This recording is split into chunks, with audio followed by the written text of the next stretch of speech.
जनजीवन संवाद उपस्थापन मु लहरिका पट्टनायक। जल विहुने सृष्टिनाश, जल बहुले सृष्टिनाश। सृष्टिर स्थिति जल अपरिहार्य। जल ही जीवन।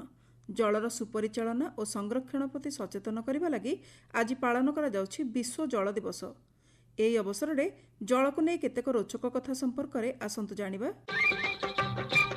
नदी जल निजर सौंदर्य और शीतलता सबुबले आकर्षणीय होता है। तेबे पेरूर मयंतुयाकुठारे एपरि एक आश्चर्यजनक नदी अछि जार पानी खूब भयंकर। एही नदीर पानी सबुबले गबगब होई फुटुथाए। भूल रे केही एही पानी रे पड़ीगले बंचिबा असंभव। स्थानीय लोके एही नदी को सनय टिम्पिस्का बोली कहिथांती। एहार अर्थ सूर्य तापरे फुटंता। लोककथा अनुसार यकुमामा नामक एक विशाल नागुणी एही नदी रे फुटुथिबा पानी छाड़ी थाए। एही नागुणी को जलमाता बोली कहती। 25 मीटर चौड़ा 6 मीटर गभीर एही नदीर दैर्घ्य मात्र 6.4 किलोमीटर। एठारे पानीर तापमात्रा 50 रु 90 डिग्री सेंटीग्रेड मध्य रही थाए, जहाँ बेले बेले 100 डिग्री सेंटीग्रेड पर्यंत भी होई पारे। विज्ञान भी एजावत एही फुटंता पानी रहस्य जानिपारि नाही। तेबे भूविज्ञानी माने करिथिबा गवेषणारू जणांती प्रबल भूतापीय उष्णता बा जिओथर्माल हिट एठारे पानी फुटिबार कारण होई पारे। एही नदी आमाजन अववाहिकार निकटतम सक्रिय आग्नेयगिरी ठारू 400 माइल दूर रही। जल भागरे साधारणतः जलजीव माने बास करिथांती।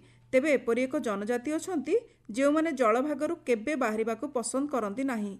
बाजाऊ नामक एही जनजाति आजीवन जल भागरे रहिबा सहित क्वचित स्थलभाग को जाइथांती।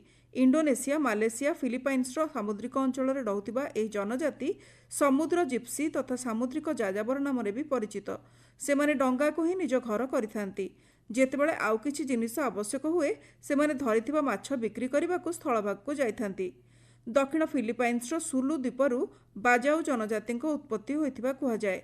सेमानकर संतरण एवं गभीर जल बुड़ीबार कौशल अनन्य। सेमाने 5 रु 13 मिनिट पर्यंत पानी भितरे श्वासक्रिया बंद करी रही पारंती। जल भागरे रहुथिबारु एमाने पाठ पढ़ी पारंती नाही। एक रिपोर्ट अनुसार बाजाऊ जनजातिर लोके निज बयस सुधा जानती नहीं कि कौनसी देश एमानकु निज बासिंदा भावे ग्रहण करिनांती। मनीष हेउ कि पशु दिन सारा एकाधिक थर पानी पी थांती। तेबे एमिति एक पक्षी अछि जे वर्षरे केवल वर्षा ऋतुरे पानी पी थाए।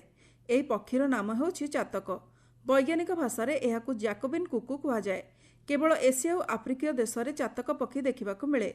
भारत में विशेषकर उत्तराखंड अंचल में चातक पक्षी बास करती। एमाने अनेक समय धरी आकाश ही रही थांती। एहाकु पानी रे बुड़ाई देले भी एही पक्षी टोपे सुधा पानी पी न थाए। केवल वर्षा समय विभिन्न भंगी करी चातक वर्षा पानी पीथिबार देखा जाए। कुहा जाए वर्षा दिने केवल स्वाति नक्षत्र रे चातक आकाशरू झरुथिबा पानी ही पी थाए। दक्षिण पश्चिम मौसुमी वायु प्रवाहित हेले चंचल हो उठे चातक। यार स्वर को वर्षार भविष्यवाणी बोली कुहा जाए। एही पक्षी प्राय 6 रु 8 वर्ष पर्यंत बंचे। एमाने झिंटिका भली कीटपतंग एवं कोली और विभिन्न फल खाई बंचती तथा एथिरु ही शरीर पई आर्द्रता ग्रहण करती। एही विचित्र पक्षी निज आकारर अन्य पक्षींक बसारे अंडा देई थाए, जाहाकु अन्य पक्षी माने निजर भावी फुटाई थांती। देवभूमि भारत में बहु चमत्कारी मंदिर रही। मध्य प्रदेश शिवपुरी जिला अंतर्गत खोड पनिरिया ठारे एपरि एक मंदिर अछि जेउठार पानी कृषकों पई खूब उपकारी हेउथिबा कुहा जाउछि। एठारे गोटे छोट एवं बड़ झरणा सहित सबुजिमा मंदिरर परिवेश को खूब सुंदर करिछि। एही प्राचीन पनरियानाथ महादेवଙ୍କ मंदिररू आनिथिबा पानी कृषक माने निज जमीरे सिंचन करुछंती। फଳରେ कीटपोक एवं मूषा मध्य सेठारे फसलरे क्षति करि पारु नथिबा कुहा जाउछि। अनेक थर कीटनाशक औषध पकाइबा सत्वे सेपरि सुफल मिलु नथिला। हेले मंदिरर चमत्कारी पानी सेमानकु मूषा और रोगपोक दाउरू सुरक्षा देउथिबा कृषक माने कहंती।